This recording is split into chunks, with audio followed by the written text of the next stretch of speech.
Hello बच्चों, कैसे हो? I am with you channel में आपका स्वागत है। बच्चों, कल हमने पाठ ध्वनि की व्याख्या समझी थी, तो उम्मीद है आप सबको समझ में आ गई होगी।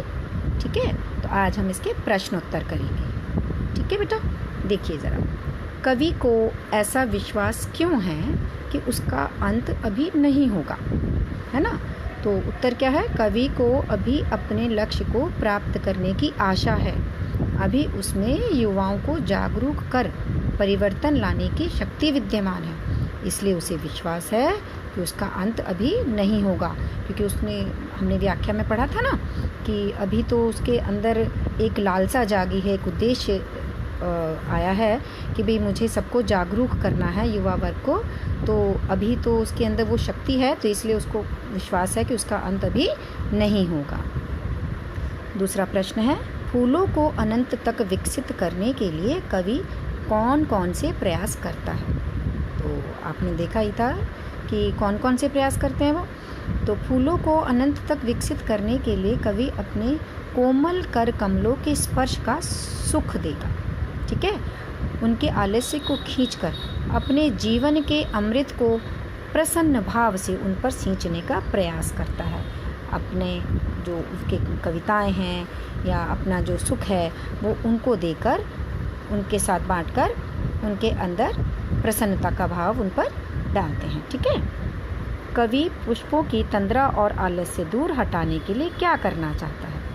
कवि पुष्पों की तंद्रा और आलस्य, तंद्रा यानी नींद को, आलस्य को दूर हटाने के लिए अपने जीवन के अमृत के कलियों पर सींचकर उन्हें प्राणवान करना चाहता है। ठीक है, उससे आपने काफ़ी बार देखा होगा, सुना होगा कि जो कलम में बहुत ताकत होती है बच्चों, तो कविता मानव के अंतर मन को ना झकझोर देती है। तो वही वो करना चाहते हैं कि युवा वर्ग को वो इस प्रकार से झकझोर देना चाहते हैं कि वो जो सुप्त हुए हैं, जो अंदर से निराश हो चुके हैं, ऊर्जाहीन हो गए हैं, उन्हें प्राणवान, ऊर्जावान बना सकें। दूसरे शब्दों में कह सकते हैं कि युवा पीढ़ी के आलस्य व निराशा को दूर करके उनमें उत्साह का संचार करना चाहता है। ठीक है, तो उत्तर को देख लीजिएगा और कॉपी में उतार लीजिएगा। अगला प्रश्न है जो बहुत ही महत्वपूर्ण प्रश्न है, वसंत को ऋतुराज क्यों कहा जाता है? तो प्रश्न तो आप समझ ही गए होंगे।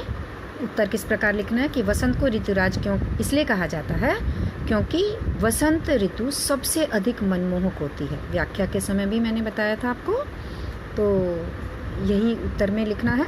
वसंत में सब पशु पक्षी पेड़ पौधे प्रसन्न लगते हैं, चारों ओर हरियाली होती है, पेड़ों पर फल और फूल लगे होते हैं, इसमें मौसम भी सुहावना होता है, इसीलिए इसको ऋतुराज कहा जाता है, क्योंकि ये सभी ऋतुओं में सबसे मनमोहक ऋतु होती है। तो बच्चों, आपके प्रश्न उत्तर हो गए हैं और आप इनको अपनी कॉपी में उतार लीजिएगा और अपना कार्य बहुत अच्छा बनाने के लिए, सुंदर, जिससे कि आपकी अध्यापिका को बहुत पसंद आए, थोड़े चित्र भी बना दिया करें तो ज़्यादा पसंद आएगा। ठीक है, तो आज के लिए इतना ही।